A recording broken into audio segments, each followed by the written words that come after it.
الحمد لله رب العالمين والصلاة والسلام على رسول الكريم وعلى آله وصحبه ومن تبعهم بإحسان إلى يوم الدين. السلام عليكم ورحمة الله وبركاته. We ask Allah subhanahu wa ta'ala to accept all of our good deeds. And we ask Allah subhanahu wa ta'ala to make us do what we do purely to please Him and Him alone. Allahumma rzuqna al-ikhlasa fil amal. Ameen. Allahumma ameen. So just remember as Sheikh Hamoudi says, Sheikh Abdul Rahman says that make sure you bring some cash with you because you're going to be hit for sure. And at the moment he said that, I looked at my phone and it was silent. I said, Alhamdulillah. Now I have to put it on, so actually I'm cold now. Inshallah, today we'll continue with the tafsir. We're going with Juz' al-Tabaraka, and we've reached Surat Al-Jin. Now remember, this is in no way a comprehensive tafsir. This is just like some highlights. We pause on some ayats, inshallah. Maybe in the future, inshallah, we can do more timing with this, bi'iznillah. So the surah today is Surat Al-Jin, Surat Al-Jin. And as we all know from the name Al-Jin, that means what? That's the opposite of ins, right? And Al-Jin means jinn, right? So now, but what I'm trying to say, what does the jinn means? The word jinn, linguistically. We know the jinn is like another creature, right? So we have like the three creations that Allah have, the malaika, the ins, and jinn, right? So we'll put the malaika on one side, and we'll put the jinn and ins on one side. Why? Because the malaika is لا يعصون الله ما أمرهم, right? عباد طائع. But the jinn and ins, mukallafun. They can do this way or that way. And if they do this way, they're rewarded. If they do that way, they're punished, right? Same thing is with the jinn. But as linguistically, the jinn means what? Like Jannah al-Layl, right? Like al-Janeen. What does al-Janeen mean? What's Janeen Palestine? Al-Janeen. Khafi, makhfi, hidden. That's why it's called. So jinn is makhfi, like so. That's the linguistic meaning of this, right? And that you cannot see them unless they are formed in a shape, right, of bashar. Right, so you cannot really see them. إنهم يرونكم من حيث إنه إيش الآية؟ من حيث لا ترون. Right, so they can see but you cannot see. Right, so and this surah named Al-Jinn because it talks about the jinn. It talks about in details the jinn. And this surah is Surah Makki, and there is another surah that talk also in details about the jinn and also in the same theme, the same topic, and that's Surah Al-Ahqaf. Surah Al-Ahqaf. وَصَرَفْنَا إِلَيْكَ نَفَرًا مِنَ الْجِنِّ يَسْتَمِعُونَ الْقُرْآنَ. So that's another surah that talks about this. And here, Allah subhanahu wa ta'ala brought this revelation about Surah Al-Jin that shows that some of the jinn, they listened to the Quran and they believed in the Quran. SubhanAllah. And the thing about this, saying to people of Quraysh, listen, look, the jinn believed in Muhammad sallallahu alaihi wasallam and you don't believe in Muhammad sallallahu alaihi wasallam. So this is one of the comments from the scholar on this. قُلْ أُوحِيَ إِلَيَّ أَنَّهُ اسْتَمَعَ نَفَرٌ مِنَ الْجِنِّ. If you read about like Asbab Nuzul or comments on this, the events, you will find out that Prophet ﷺ didn't know that the jinn were listening to him. And this was revealed to him that the jinn were listening to him. There's many hadith talk about that also that the Prophet ﷺ wanted to go and invite, make da'wah to the jinn. Some scholars say that's related to the revelation in Surah Al-Ahqaf, not to this surah. But in this surah, what's connecting to it is the Prophet ﷺ prayed Fajr, and the jinn were listening to it and then later on came in the wahi and says, قُلْ أُوحِيَ إِلَيْهِ. Tell them that this was revealed. We have mentioned the word wahi, and many of us know the meaning of the word wahi. Now let me see and test you, because we mentioned that before. Now we mentioned that before probably about maybe 6 months ago or something. And I'm sure you remember vividly everything I said then, right? I can't even myself remember. You know, sometimes I come in and want to give khutbah or lecture, and I'm just trying to remember, did I give this or not? I can't even myself remember if I said or not. So what about the audience, right? Subhanallah. So the wahi, the word wahi means what? It means revelation. Revelation. That's excellent. What does revelation mean? Now we know what the word means in Arabic and in English. That's a translation. That's not the meaning. Okay. So this is, and that's what they call transliteration, right? Sometimes they go with the transliteration. You can go to Google, right? Like, you know, one of the students one time, the teacher in Arabic said, you need to work on this and translate this. I just click Google Arabic translation and it comes in. Have you ever read those translations? Like transliteration, basically. But anyway, so what is the meaning of the word wahi? Yes? It means something revealed to you from God. Okay, something revealed from God to you. Yes? I'lam khafi. Expose Allah's words. Expose Allah's words. Okay. All right, so let me take your definition and ask you, let's take an ayah and see the meaning that you mentioned. وَأَوْحَى رَبُّكَ إِلَى النَّحْلِ. What is that? وَأَوْحَيْنَا إِلَى أُمِّ مُوسَى أَنْ أَرْضِعِيهِ. Inspire. Huh? Inspire. Inspire. Okay. Educate. Right.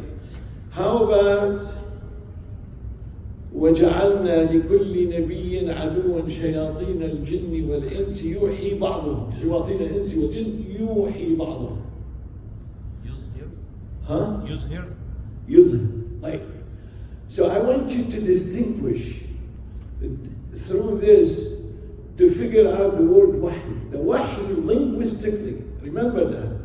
There's a wahi linguistically and wahi istilahi or shari. The linguistically, that means what is the word exactly means in the language. And that is i'lamun khafiyyun sari'. That is to notify.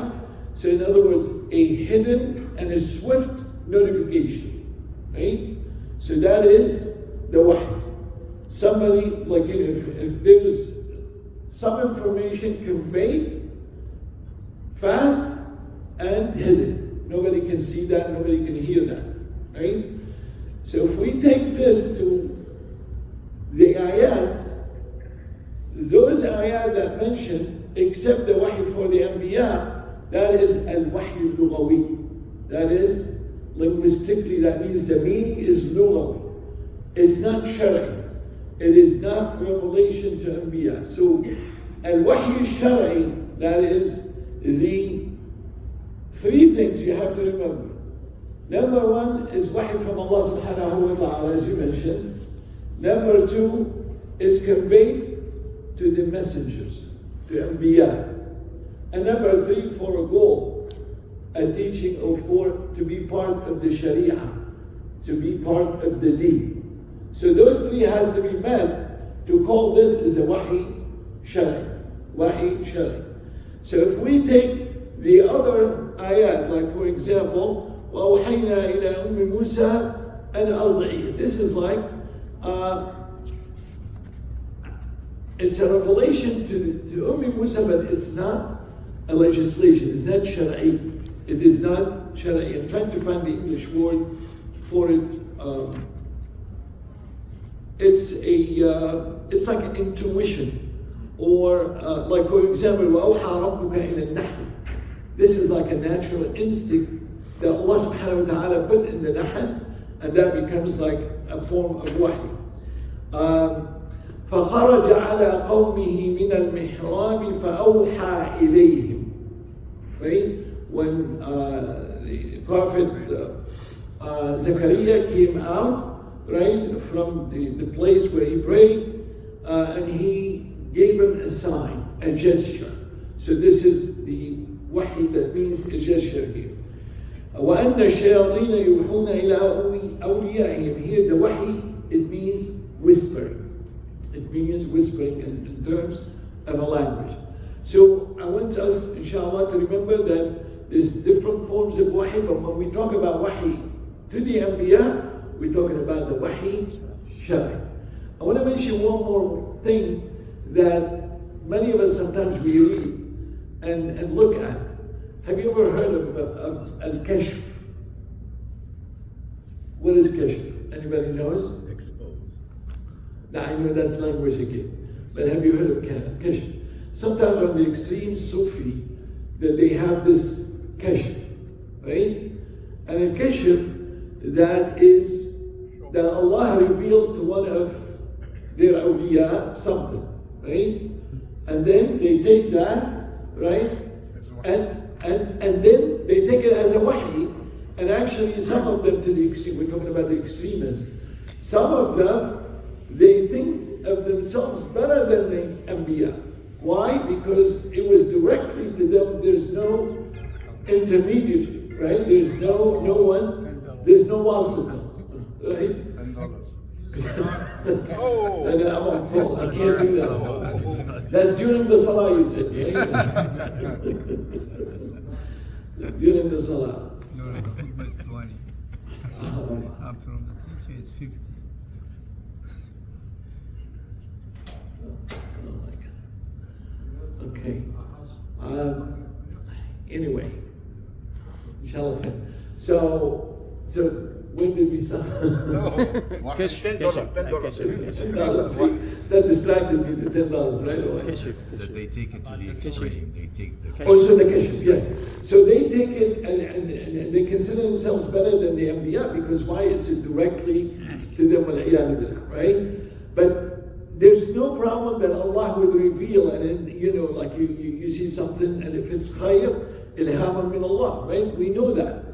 But the problem is when you take that guidance and you make it part of the deen, then that's the problem.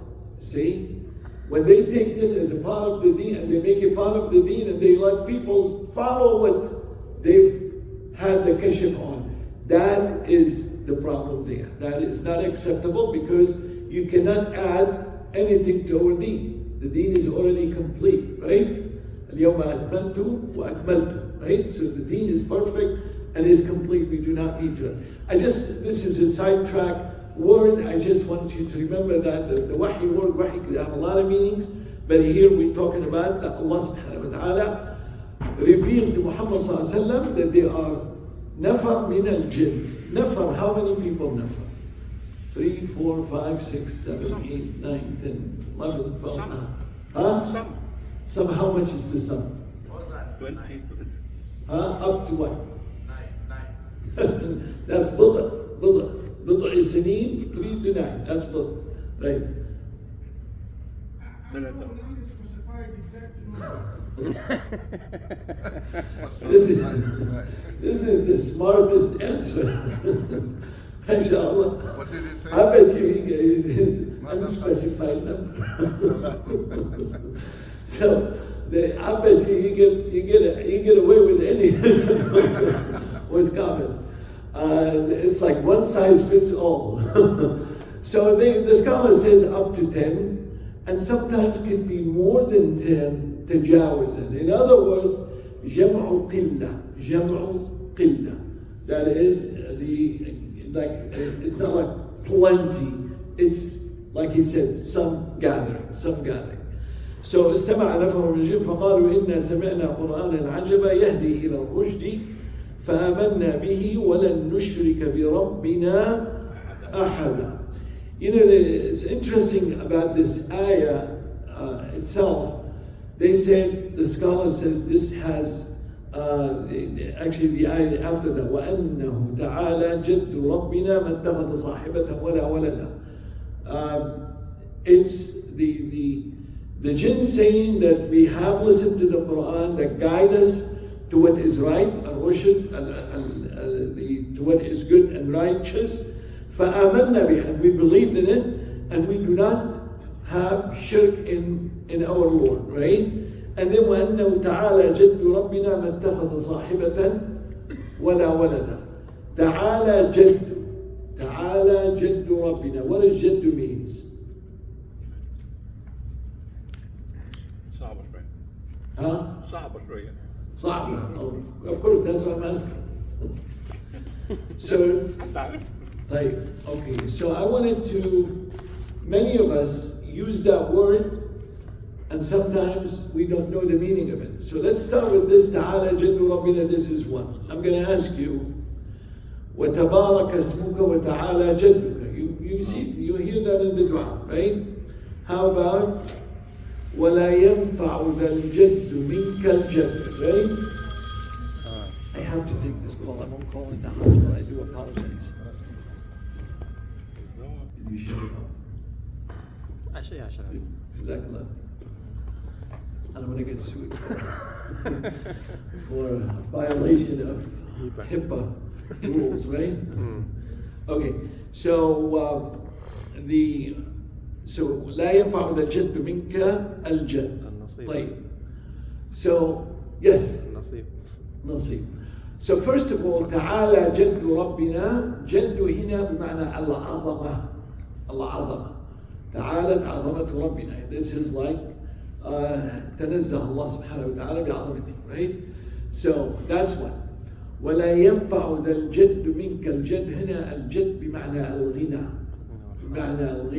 Right? لا ينفع الغني غناه. Right? لا ينفع ذا الجد منك الجد. So this is لا ينفع ذا الغنى عندك غناه كما قال في الصحاح. Right? So those are some of the meanings. But there's other meanings.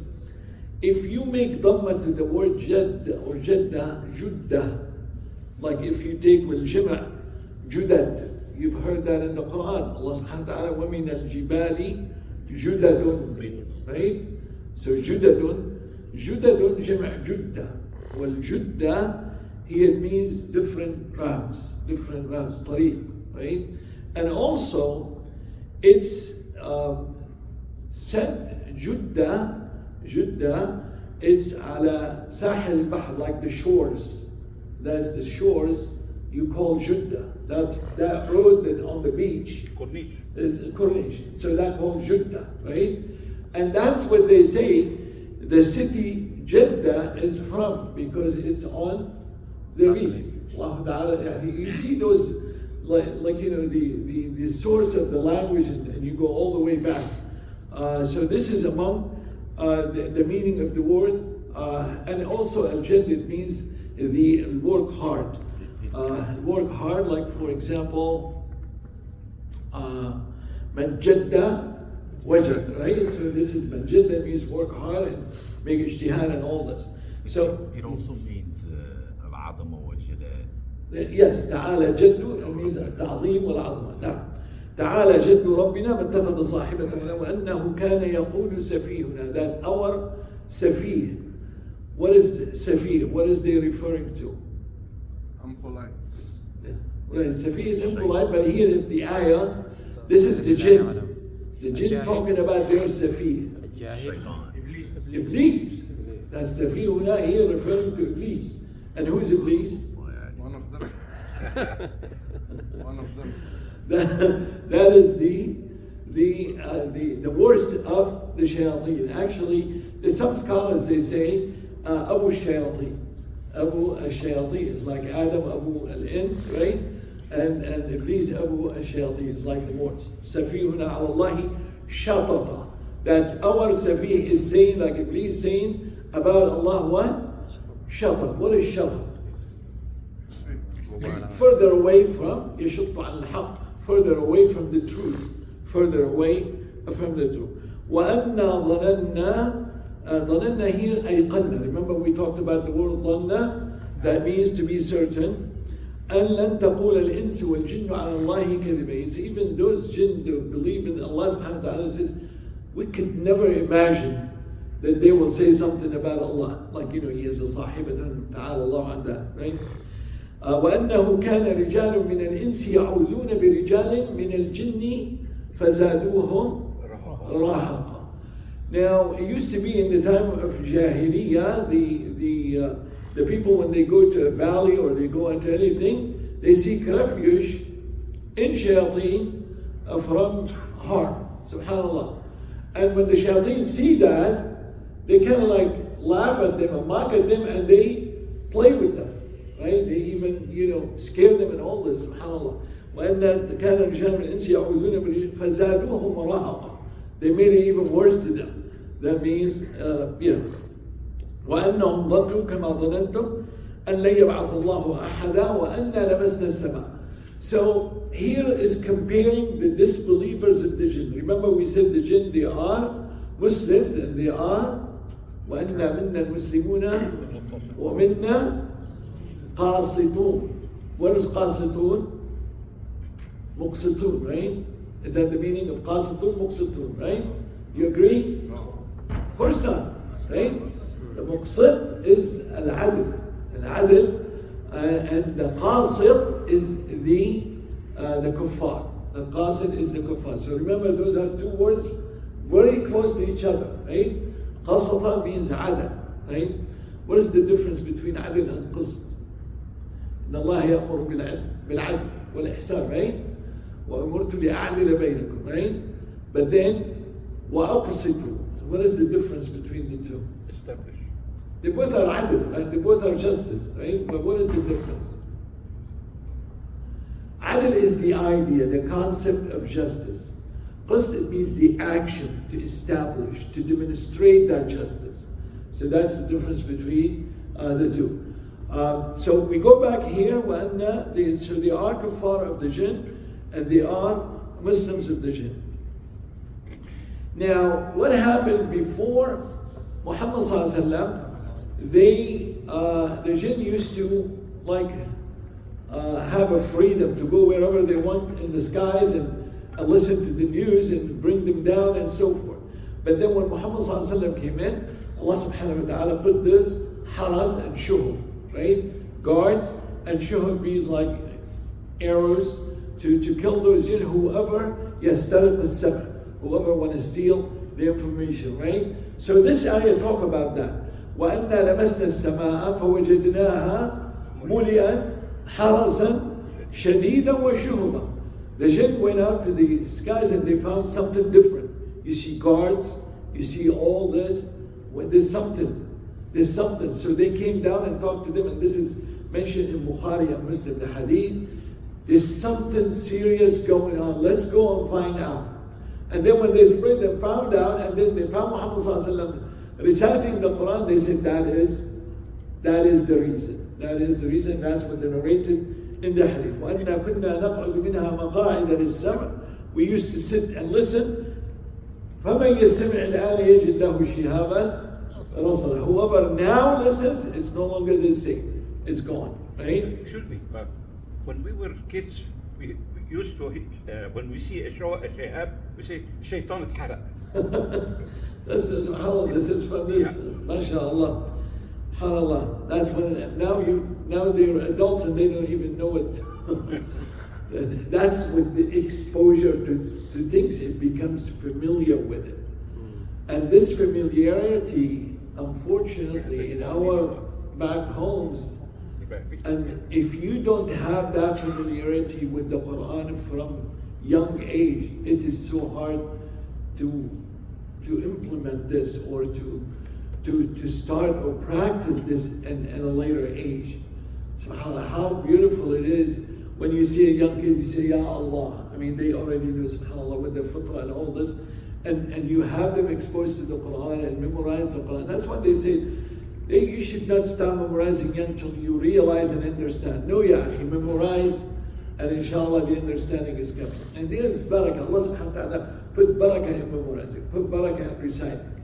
So don't ever let those kids of yours who don't read the language of the Quran, you are really losing. You are really losing on them. So if you have young kids or grandkids, push your kids. Sometimes your kids may not pay attention to this. So make sure they learn the language of the Quran. They say, we have discussions, a lot of them. Oh, we speak Arabic with them at home. Actually, speaking Arabic is not the language of the Quran. This is Islamic language. There is no way on earth they will understand the Quranic language. That's why it's important to read, not just to talk. So, and the only way they can learn that is formal teaching. And if you think you're sending your kids on a Saturday school or a Sunday school, that's enough, think again. You need to work more than that. Sure. And I'm telling you out of my personal experience. Yes? We have a sister, Sharifa. Sharifa Al-Khatib.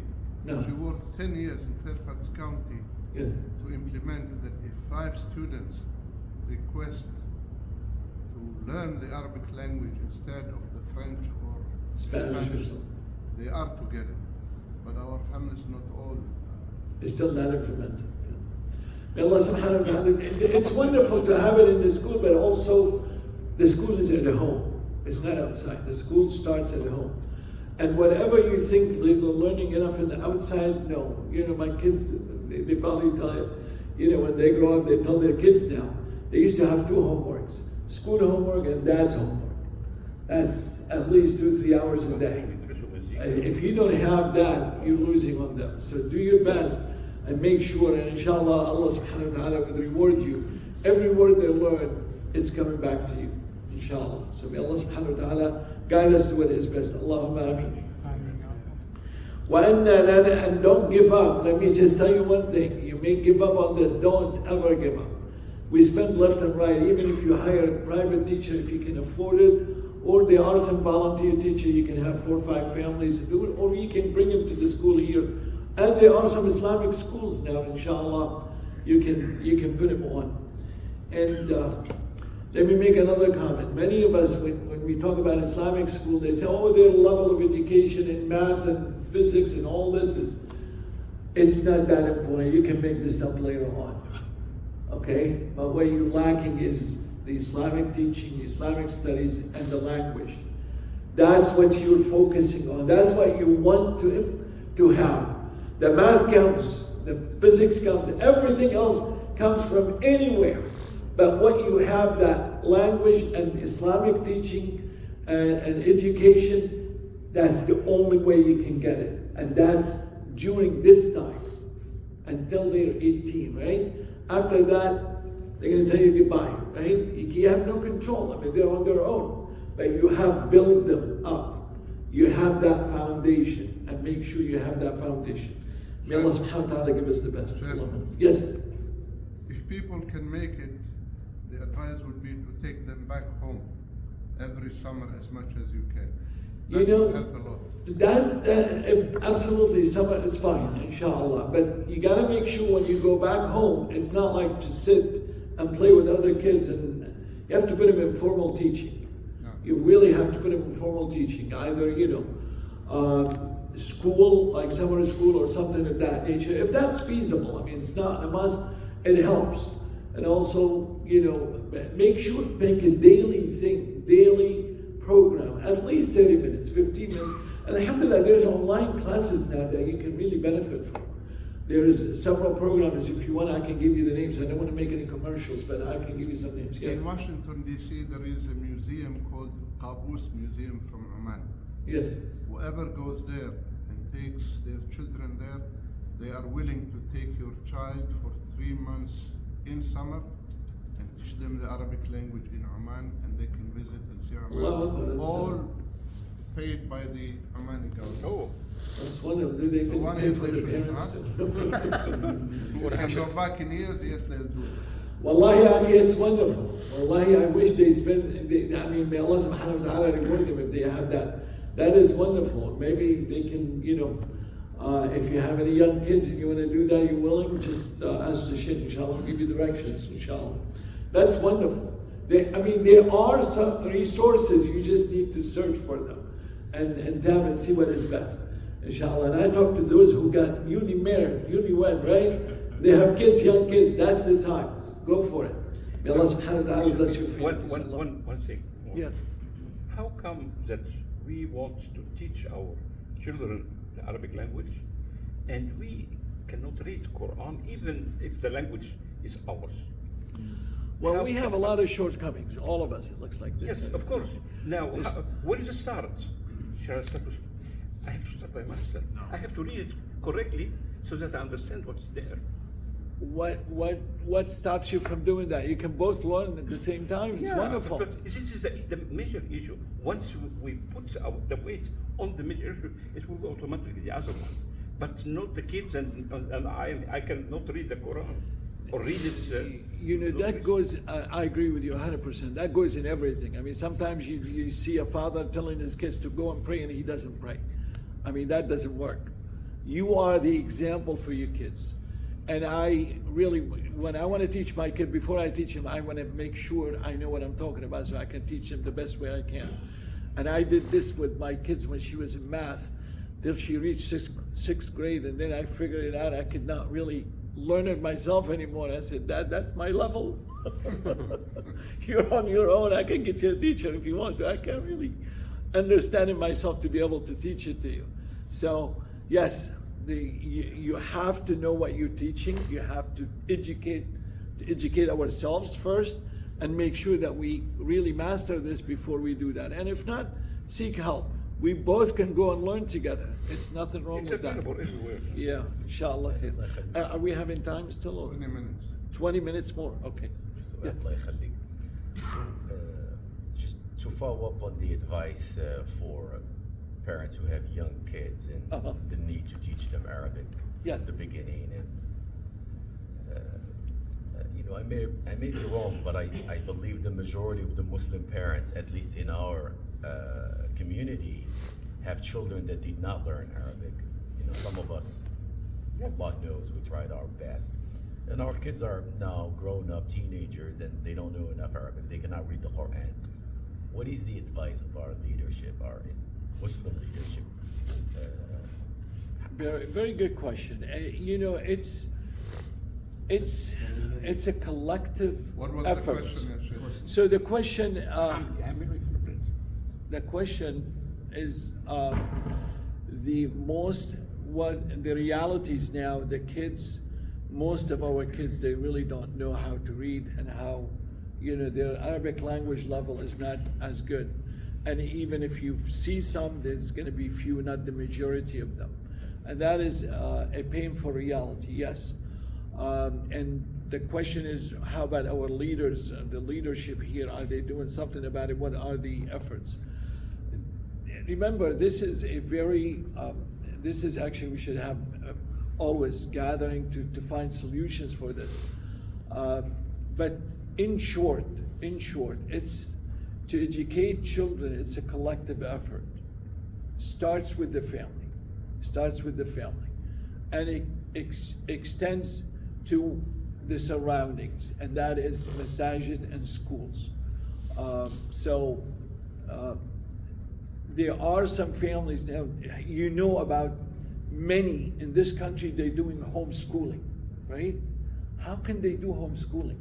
Well, if they can do homeschooling, they can do language schooling, they can do Quranic schooling, they can do all these things in home. In other words, the homeschooling, the parents have the major responsibility and the ultimate responsibility for this. They need to pursue. There's so many resources that you will not believe. If I ask you, do you know how many Islamic schools here? There's plenty of Islamic schools. Now, many, if you take a survey of all the community, the first thing, I don't like that school. They expect it to be free, right? That's number one. Maybe they could not afford. Number two, the level of teaching is terrible.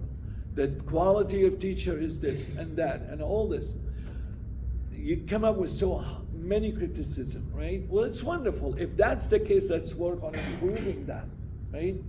So we have to put really effort, time, physical effort, and all this. But sometimes some kids, they throw the kids in the school and that's it. The school is responsible for everything. And I still remember when one of the teachers trying to discipline the kids by telling them, you should not do this and all this. So they took it as like he's harsh with the kids. and they chew that teacher. You know, why are you doing this? And instead of us, you just go and say thank you for teaching my kid discipline, right? Or this, but that's side point. But yet, the efforts should be from everybody, from family first, from community here leaders. Yes, they are having, like, for example, you have Saturday and Sunday school, right? And you have full-time Islamic school, and you have all this. There are more to do, yes. Expanding the school, like for example, we have in Mass Center, we have the WIA, right? So that's a full-time school you can put in there. Dar es Salaam, they have another school, and so on. Maybe build a new school. If you see the lack of this, you can do that. So maybe you should have maybe 4 or 5 people like yourself interested. They want to find solution. Gather together, have a meeting in your home, have it, and come with suggestion and talk to the leaders here. Inshallah, you'll find the responses. But don't expect this to happen by itself. So we have to make that initiate that. And some of us, we initiate and then we find like a block, right? Don't turn away. Move that block away, right? Don't, like sometimes, oh, that's difficult, and that's it, we shut off. No, keep going. Persist and insist, and it will happen. Allah subhanahu wa ta'ala, وَالَّذِينَ جَاهَدُوا فِينَا لَنَهْدِيَنَّهُمْ سُبُلًا. Jahadu, it means you strive hard to work on something, and Allah will guide you. If it is difficult, you can overcome that difficulties. I know those are general recommendation, but there's more specific, inshallah. When there is time, you can have, maybe request a meeting with some of us here, inshallah, and we'll talk more about it, bi'Iznillah. I want to add something to here. Yes. To answer. Today, after the problem we had with Corona, now we have the online. It's open for everyone. Everyone can do it. There are it costs, sometimes it doesn't cost. So if you're really willing, try it. It works 100%. What works? The online. There's an online schooling that they teach everything. They teach the Arabic language, they teach the grammar, they teach hadith, You can learn they flying. teach tajweed, they teach all these things, and this is so convenient. I know personally my grandchildren, they're involved in it, and they're really learning a lot. And this is so convenient. It's from your own home. You can do half an hour a week. You can do Or a 2 day, sessions, 3 sessions, 4 sessions, whatever the kids. Don't push hard for the kids. Let them enjoy it. Let them enjoy it and let them choose it. And inshallah, that would be, that's a blessing that we have something like this nowadays available. And that's the So fastest take way. advantage of That's it. the fastest way to go ahead. Otherwise, we wait. Someone is doing something. And it's really not that expensive. Start by It's really yourself. not that expensive. I'll start If you want tomorrow. some sites, inshallah, I'll give you that. You know what I was saying, that kids learn a lot from the parents. If the parents are not setting up the example for them and they, pave the way for them, they will not follow anything. What I'm saying, that like if you sit down every day, like for 15 minutes even, get like something simple from the Quran and they read it in front of them and give everybody a book, first in Arabic, read it in front of them, then they will follow you. But make this one with a reward. Like if we're gonna read the Quran, then we'll go say it to McDonald's or Right. so. Kids like that. Then they will come next time to tell Sandy you. McDonald. No, I understand your point. I understand your point. Inshallah, there's one thing. Just pay attention to. Sometimes we, for our families, we worry about finances more than anything, and you'll find the parents, they're working so like double shifts and more hours, trying to provide for their families a little bit more comfort, right? Don't miss on spending time with your kids on the account of finances. There's people who don't see their kids for weeks and they live with the kids. They're not living with the kids. So just be careful. That part is very important. Personally, I was very cautious to at least have one meal with my kids every day, and that used to be the dinner meal. So this is very important, and make sure you check on their homework. Talk with them. There's some people don't even listen to them. They don't talk. That's why, oh, my kid, they never listen to you. Well, you never really spend time with them. How do you expect them, right? So this is extreme. This is in tarbiyah and all this. There are many ways, and like you said, the carrots and the stick, right? So reward them when they do something good, and make sure you direct them when they do something wrong. Direct them not in an insulting way, not in yelling and all this. This is how, a cultural thing sometimes may not work now. So that's why you have to be really smart and do it the best way, right? And make sure to teach them that the mistakes they made, it's nothing bad. Those mistakes you made, we're gonna learn from them. We're gonna take advantage of that mistake, so hopefully we can educate ourselves and learn more and more and more. Yes, yeah. This is very important for everyone. Yeah. When you leave them alone with a computer, there are so many things they can learn, bad things. So you have to put parental control. They can learn anything, the haram. Oh, so I see what you. Yeah, this is another topic. Social media and all these things, controlling. This is Allah protect them. Number one, and number two, put some guidance. Yes. There is something major which we don't mention at all, which is a priority number one. Before starting rewarding and doing all that, you have to be an example. If you are not Exactly, an example, of course. nothing will happen. They will not You learn unless you are the example. And Yes. you sit at home and read and not watch TV. I will, inshallah. Okay. Inshallah, barakallah, jazakumullah khair. Yes, yeah. I'll give you something quickly, 1 minute only talk. Then 30 seconds. One time I was walking with my son, we went to like Five Guys, and the Five Guys gives you a lot of food, and you can get peanuts and the drink and stuff like that. So we were waiting, we were supposed to see my daughter, so I sit with my son and we had this food, but when he was leaving, he had part of his food with the hamburgers, and they add more fries and they add more peanuts. But here's, I'm coming to Okay, the okay. thing. Uh-huh. When we were walking, before we reached my daughter, there was somebody homeless sitting there. He took the bag and the drink and everything, gave it to him. What I did after that, I told him he did something very good, and I gave him $10. So that way he will learn that this is something good that he does. He has $10. Yeah. No, that's excellent, actually. Yes. Encourage them to do good all the times. And like, let's say you want to do something like give a charity, or let them give the charity. Teach them that. Let them help people. Let them assist that. It's wonderful. Inshallah khair. Barakallah fikum. Any other comments? I think we're going to stop right there. So inshallah we'll start Surat Al-Jin next week, inshallah. Yeah. You brought us on this question. Brought all this. By Allah The microphone is subhanahu. not working. Why can we fix it so that we don't miss anything? The microphone. Oh, I don't know. Something wrong with it. I don't know what it is. Wallahi, buy us I another think they're. microphone and give it to them. Yeah, this. Inshallah, I'll talk with Samir. Inshallah, this is like the second time and all this. طيب يا أخي سبحانك اللهم ربنا بحمدك أشهد أن لا إله إلا أنت أستغفرك وأتوب إليك وصلى الله على نبينا محمد وعلى آله وصحبه أجمعين. ربنا تقبل منا إنك أنت السميع العليم وتب علينا إنك أنت التواب الرحيم. اللهم ربنا آت نفوسنا تقواها وزكي أنت خير من زكاها أنت وليها ومولاها. اللهم يا ربي يا أرحم الراحمين اشف مرضانا ومرضى المسلمين وارحم أمواتنا وأموات المسلمين برحمتك يا أرحم الراحمين. اللهم انصر المسلمين المستضعفين في كل مكان. يا رب ألف بين قلوب المسلمين ووحد صفوفهم وانصرهم على أعدائهم يا ذا الجلال والإكرام. اللهم إنا نسألك رضاك والجنة ونعوذ بك من سخطك ومن النار. اللهم ارزقنا صحبة حبيبك ونبيك محمد صلى الله عليه وسلم. اسقنا من حوضه الشريف شربة هنية مريئة لا نظمأ بعدها أبدا.